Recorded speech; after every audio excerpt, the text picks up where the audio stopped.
बड़े बड़े सीईओज को मैंने पूछा है, मल्टीनेशनल कंपनीज के सीईओज को, कि the person to whom you are paying more than 10 crore rupees per annum in salary, what do you ask them in their interviews? तो एक बड़े मल्टीनेशनल कंपनी के सीईओ ने मुझे पूछा था कि Swami this is the first time I am asked this, कभी हमने ये नहीं सोचा था। मैंने बोला कि क्योंकि कई एग्जीक्यूटिव्स हैं, उनकी एनुअल तनख्वाह है 50 करोड़ 100 करोड़। मैं जागृत अवस्था में बोल रहा हूँ। ये बहुत बड़ी सॉफ्टवेयर बनाने वाली कंपनी है, ऑरेकल कंपनी है। आप नेट पे जाके ऑरेकल खोलना, एलिसन नाम डालना और उनकी तनख्वाह आप देखना। पिछले 5 साल की उनकी एवरेज तनख्वाह है $400 million per year. Silence. $400 million, $1 million मतलब 65 करोड़ गिन लो, चलो राउंड फिगर 70 करोड़ गिन लो। $1 million is $10 lakh is 7 crore rupees. So 400 million is 2800 crore rupees per annum salary. अब देख लेना, मैं नाम देता हूं, Ellison, ELLISON, he is the CEO of Oracle. अब नाम देख लेना। अभी परसों ही आपने सुना होगा सुंदर पिचाई का, गूगल के सीईओ, पर डे की सैलरी 3.5 करोड़। परसों ही न्यूज थे, हाँ 2 दिन पहले न्यूज थे। लास्ट ईयर फाइनेंशियल ईयर की पूरी सैलरी उनकी 1285 करोड़ थी। हम दिल्ली में एक फंक्शन में साथ में थे, मंच पे बैठे थे। मैंने उनको पूछा कि दोज एग्जीक्यूटिव्स हुम यू पे मोर देन 10 करोड़ और 25 करोड़, उनको इंटरव्यू में आप पूछते क्या हो? क्योंकि उनके पास डिग्रीज तो एक्स्ट्रा ऑर्डिनरी है। He is a double MBA from LSE और हार्वर्ड। एकेडमिक्स तो पूछना नहीं है। इतनी बड़ी तनख्वाह देते हो तो वो 10-15 साल का अनुभव तो है उसको। 10-15 साल में उसने 50,000 करोड़ 1 लाख करोड़ मैनेज किए हैं, हर साल टर्नओवर किया है। ऐसी कंपनीज में ही बड़ी बड़ी पोजीशंस में वे रहे हैं। तो उनको नेटवर्किंग में पूछना नहीं है, एडमिनिस्ट्रेशन में पूछना नहीं है, HR में पूछना नहीं है, मैनेजमेंट में पूछना नहीं है, ग्रोथ के बारे में आपकी क्या सोच है वो पूछना नहीं है। आप पूछते क्या हो उनको इंटरव्यू? उन्होंने मुझे एक बहुत अच्छी बात बताई कि स्वामी जी, इन कक्षा के लोगों को जिनको हम ये प्रकार की तनख्वाह देते हैं, उनको इंटरव्यू में एक ही प्रश्न पूछते हैं। I was like very surprised. मैंने बोला एक ही प्रश्न पूछते हो? कहाँ? और उनका उत्तर वे 20-25 मिनट तक देते हैं, तभी उत्तर पूरा बनता है। That was more surprising. I said what do you ask? He said, हम एक ही प्रश्न पूछते और ये पूछते हैं, describe a big failure in your life and how did you handle it. प्रश्न क्या पूछते हैं इन कक्षा के लोगों को? Describe a big failure in your life. आपके परफॉर्मेंस के बारे में हमें कुछ पूछना नहीं है कि मैं पहली कंपनी में था, वहां 200% सेल बढ़ा दिया, दूसरी कंपनी में था, वहां 500% ग्रोथ कर दिया। वो हमें नहीं सुनना है। वो था आप लोग सब जो यहां बैठे हो, जो इंटरव्यू वाले देने आए हो, जिनको हम ये तनख्वाह देने वाले, सबके पास ऐसी परफॉर्मेंस स्टोरीज है, ये कॉमन है, ये हमको नहीं पूछना है। पूछना क्या है? Describe a big failure of your life and how did you handle it. Simple. Performance से आपका कैलिबर का टेस्टिंग नहीं होता। वो तो किसी को भी चांस मिल जाता है, प्लेटफॉर्म मिल जाता है तो कूद लेता है। How did you handle failure? How did you handle a setback? How did you handle a fall in your life? That is important. क्योंकि अब रूटीन में जब हमारी अगर हमने आपको हायर कर लिया, रूटीन में हमारी कंपनी चलती होगी, तो आप तो अच्छा परफॉर्मेंस दिखाए नहीं वाले हो।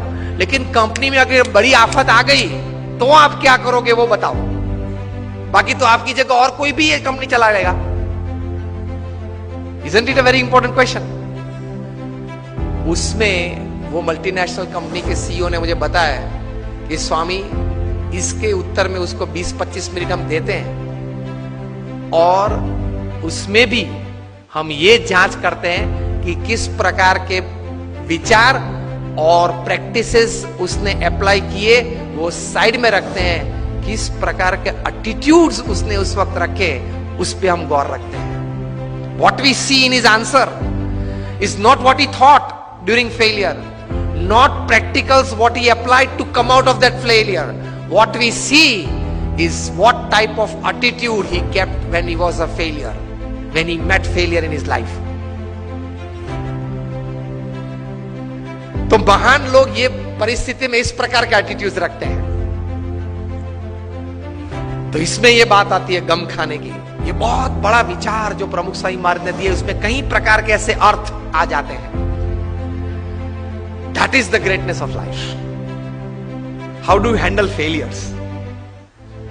फेलियर हैंडल में सिर्फ आपका एटीट्यूड, एक ही शस्त्र आपके पास रहता है। हां, ऐसी परिस्थितियां जीवन में आएगी जब आपके मोबाइल नंबर पे 400 फोन होंगे, किसको फोन करूं वो तकलीफ में आ जाएंगे आप। Even if you are the Sahara of thousands of homes, when you are lying बेसहारा in Tihar for 4 years, किसको फोन करूं? उनके मन में भी दिक्कत होगी ना कि अभी 4 साल से 10,000 करोड़ के रुपए के व्यक्ति तिहाड़ में है, किसको फोन करते होंगे वो? मोबाइल में तो होंगे 1000 से ज्यादा नंबर। आपके सिटी के, बैंगलोर के किंग ऑफ द स्काईज जब भारत छोड़ना पड़ा, तब भारत का पासपोर्ट नहीं यूज कर पाए, डिप्लोमेटिक पासपोर्ट पे भाग गए ना। अभी वापस लाने की सब प्लानिंग चल रही है, आएंगे शायद, और अगर मुंह खोलेंगे बड़े बड़े तकलीफ में आने वाले हैं। तो फेलियर्स जब आते हैं तब एटीट्यूड्स किस प्रकार का रखते हैं, that is very important in life. Blame game चालू हो जाती है। तो ये व्यक्तिगत जीवन में है। तीसरा एक बात कार्य दृष्टि से कि कर्म करना हमारा अधिकार है, फल पे हमारा अधिकार नहीं है।